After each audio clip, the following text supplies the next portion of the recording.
guys! Welcome back to my channel. For today's video, gagawa ulit tayo ng panibagong reaction sa mga taong mapanghusga, sa mga taong mahilig, diba, manira, mang-down ng kapwa-tao. Ang video na to ay para sa inyo.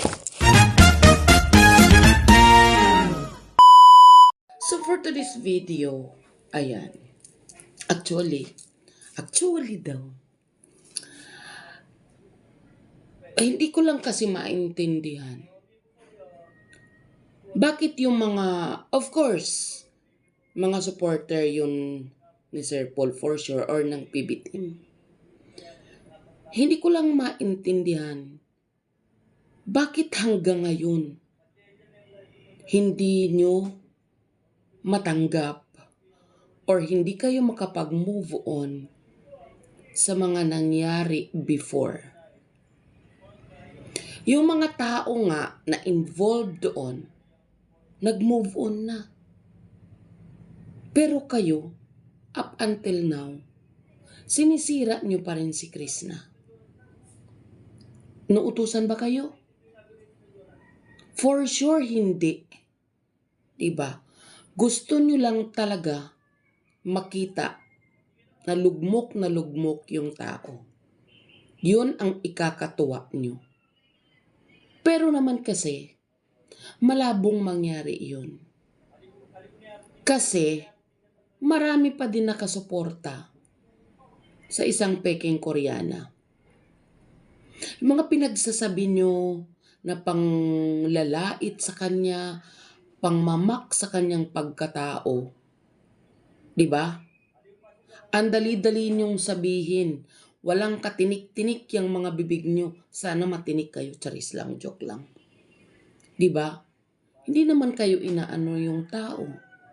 Ni hindi nga nag-rant yung tao sa Facebook or sa online or sa kanyang sokmed. Diba? Pero kayo, kaunting kimbot lang na may makita kayo, grabe na pinagpipiyastahan nyo na yung pagkatao ni Krishna. Diba? Gusto ko lang i-example. Katulad doon sa isang, ako personally nabasa ko sa post ni Sir Paul. Hindi naman yun ang intention kung nasabi man yun na kung pwede mapasyalan. It's a humanitarian request. Hindi yun na, ano yun, pag pinuntahan ni Sir Paul, isasama si Krishna sa PB House. Kasi kung matagal na niyang gustong gawin niya, noon pa, nung nagkaharap-harap sila, na inaaya ni Sir Paul si Krishna.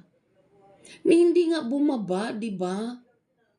O, kung nasabi man yun ng isang nagmamalasakit kay Krishna, na kung pwede pasyalan, pag hindi na busy, ay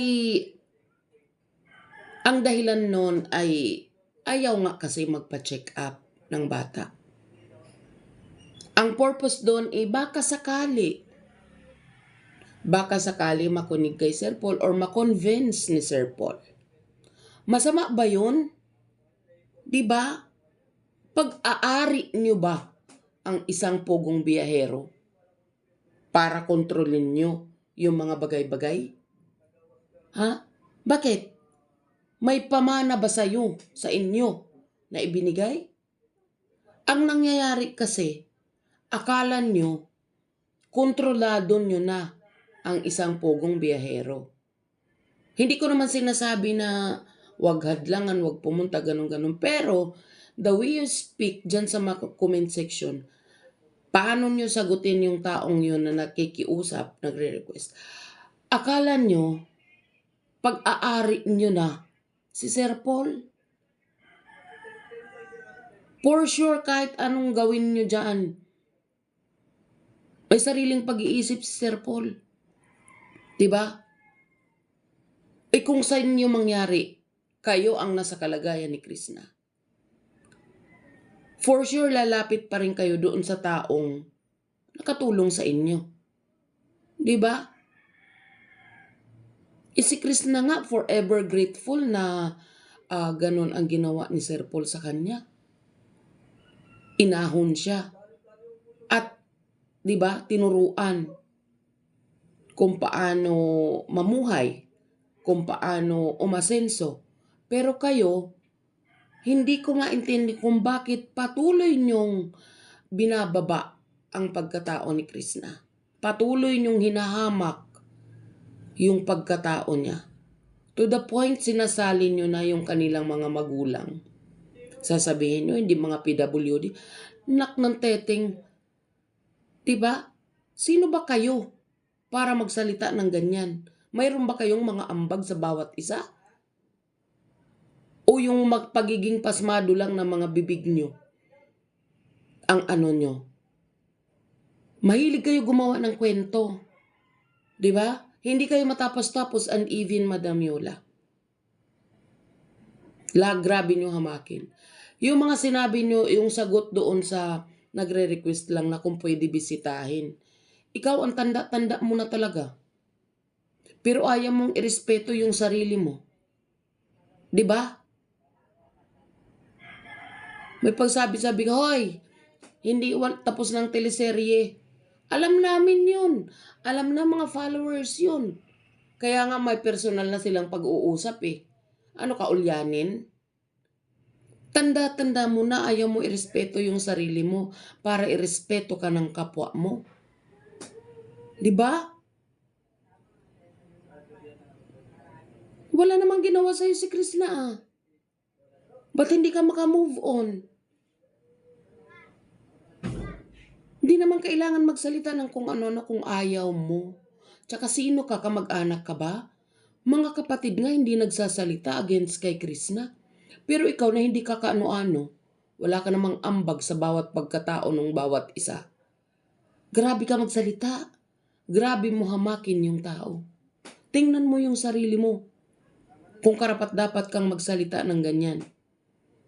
Kung may ambag ka para hindi ka kahihiya. Diba? Kasi parang hawak mo na yung liig ni Sir Paul para kontrolin mo sa pamamagitan ng comment mo. Diba?